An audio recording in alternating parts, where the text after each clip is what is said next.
Hola a todos, ¿cómo están? Muy buenos días. Un beso enorme para todos ustedes desde aquí, desde Mar del Plata. Son las 2:26 p.m. y hoy vamos a estar acompañados por hermosos truenos, relámpagos y una hermosa lluvia también. Hace 2 días más o menos que está lloviendo mucho, pero aquí estamos preparados con el cuento de hoy. Bueno, vamos al cuento de hoy. Mi amiga Laura Delgado, que está en Francia, encontró este cuento muy lindo en francés y me lo tradujo para que yo pueda narrarlo para todos ustedes. Es realmente muy hermoso cuento, lo vamos a hacer en este momento. Yo le agradezco de todo corazón a Laura, que siempre colabora muchísimo con los cuentos de Rodo. Es una traducción libre del cuento recopilado en Bretaña por el escritor Émile Soubestre. Charles Émile Soubestre es un escritor francés que nació el 15 de abril de 1806 en Morlock y murió en Montmorency en 1854. Fue abogado, profesor, periodista y escritor. Pertenece a la corriente literaria del romanticismo. Todo esto investigado por Laura, mi amiga Laura Hidalgo, así que le agradecemos un montón este aporte a los cuentos. Y vamos al cuento en sí, que se titula Las desventuras de Willem Postic, de Charles Émile Soubestre. Willem Postic llevaba una existencia bien despreocupada, burlándose de todo lo relacionado con Dios. Era un pillo redomado, un perfecto bribón. Su padre había abandonado este mundo sin arrepentirse de sus pecados, y como bien dice el dicho, de tal palo tal astilla. Por lo tanto, mientras que otros asistían a misa, Willem solo se ocupaba de los placeres prohibidos, bailando y brindando en las posadas con los arrieros y negociantes de paso, siempre que podía. Sin embargo, Dios no había dejado de enviarles advertencias. Un mal aire se había llevado a su madre, a sus hermanas y a su mujer, azotadas por el mismo mal en un solo año. Se consoló de las primeras, acogiendo la herencia, y como viudo argumentó: puesto que ya no tengo ninguna, me quedan todas las demás. Y actuó según dijo. En vano le advirtió el sacerdote en el sermón que se había convertido en un escándalo para toda la parroquia, pero lejos de corregir a Willem, esta advertencia pública sólo le llevó a renunciar al cuidado divino. Era fácil de prever. El caballo que huye no vuelve al escuchar el látigo, y como un zorro de bosques se entregó a una vida sin rey ni ley. En esto fue que llegó el día de Todos los Santos. Todos los parroquianos se vistieron sobriamente o de luto y fueron al campo santo a rezar por sus difuntos o a orar por las almas en pena. Pero Willem se vistió con sus mejores galas y tomó el camino del puerto, del pueblo vecino donde se juntaban marineros sin fe y muchachas sin virtud. Se divirtió a más no poder bebiendo aguardiente y cantando rimas pícaras dirigidas a las chicas. Continuó sus diversiones hasta casi medianoche y no dejó a sus compañeros de juerga hasta que mostraron signos de fatiga. Fue el último en dejar el albergue tan firme y tan dispuesto como cuando entró. Era una noche sin luna, y al volver a casa con el espíritu alegre que suele proporcionar la bebida, se puso a cantar a grito pelado canciones que sólo los más atrevidos suelen entonar en voz baja. Pasó por delante de los calvarios sin quitarse el sombrero y golpeó a diestra y siniestra las matas de retama con su garrote, sin temor a herir las almas que aquel día llenaban los caminos. Andando, llegó a un cruce de donde surgían dos senderos que conducían a su aldea. El más largo estaba resguardado por protección divina, mientras que el más corto estaba poseído por los muertos. Se decía que mucha gente, tomándolo de noche, había oído y visto cosas de las que no se atrevían ni a hablar, pero Wheeler no le temía más que a la sed y a las mozas feas. Eligió, pues, el más corto, haciendo resonar sus zuecos sobre los guijarros del camino. En la noche sin estrellas, las hojas recorrían el aire, las fuentes fluían tristemente por la ladera, los arbustos se estremecían miedosos, y en medio de este silencio los pasos de Wilhelm retumbaban como si fueran los de un gigante. Sin embargo, a Wilhelm nada le asustaba y seguía caminando.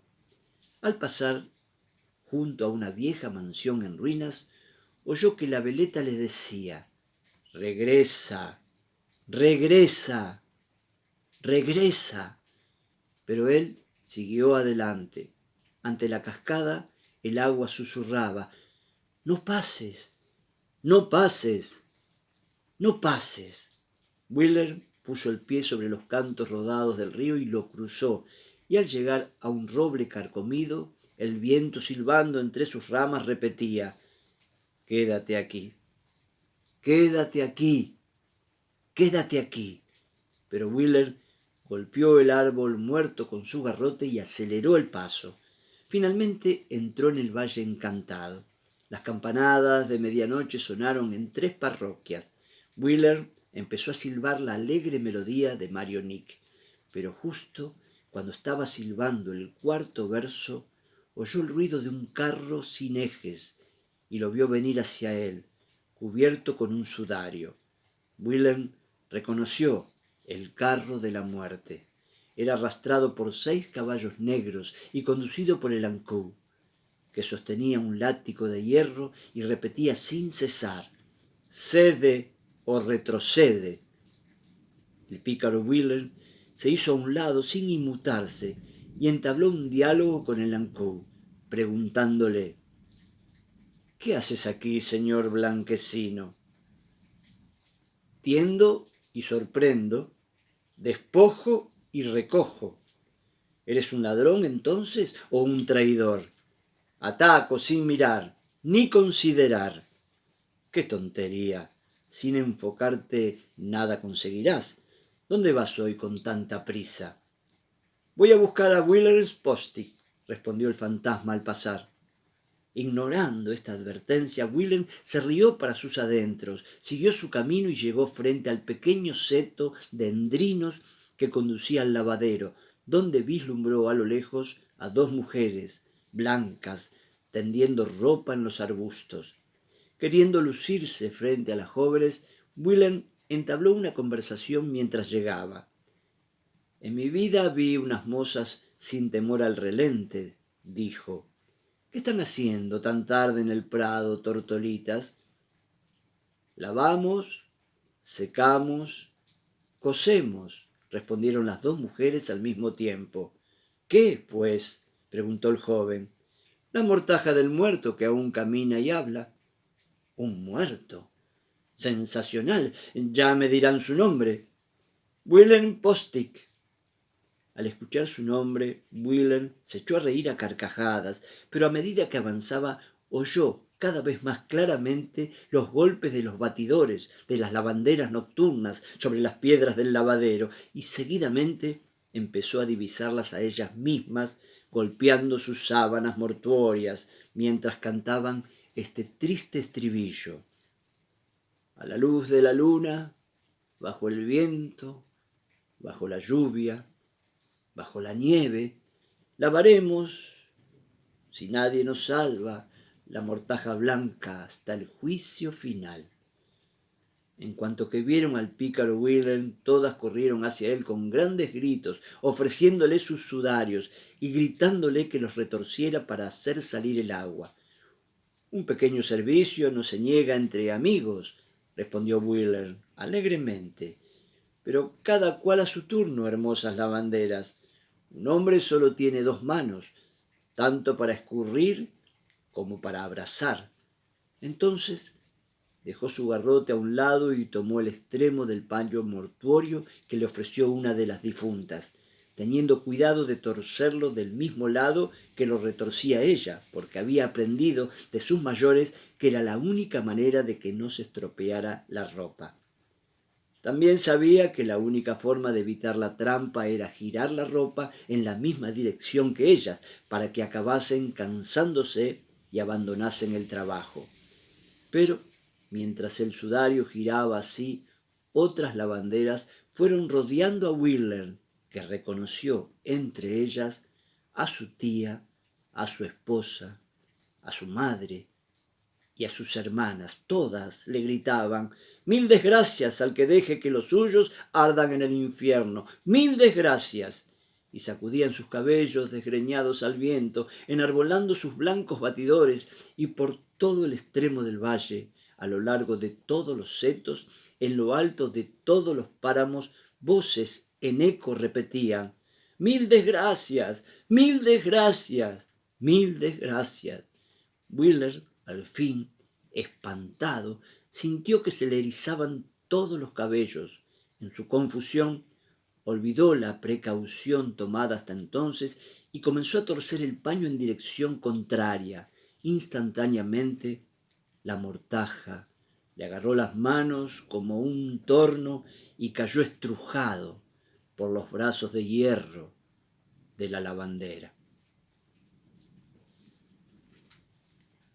He aquí el cuento Las desventuras de Willem Postig. Emily Sylvestre, el autor. Bueno, espero que les haya gustado. Muchísimas gracias a todos por escucharlo, por mandarme sus mensajes, sus devoluciones, y un agradecimiento nuevamente para Laura Delgado, que fue la que realizó la traducción. Bueno, nos vemos mañana con un nuevo cuento, por supuesto. Un gran abrazo para todos.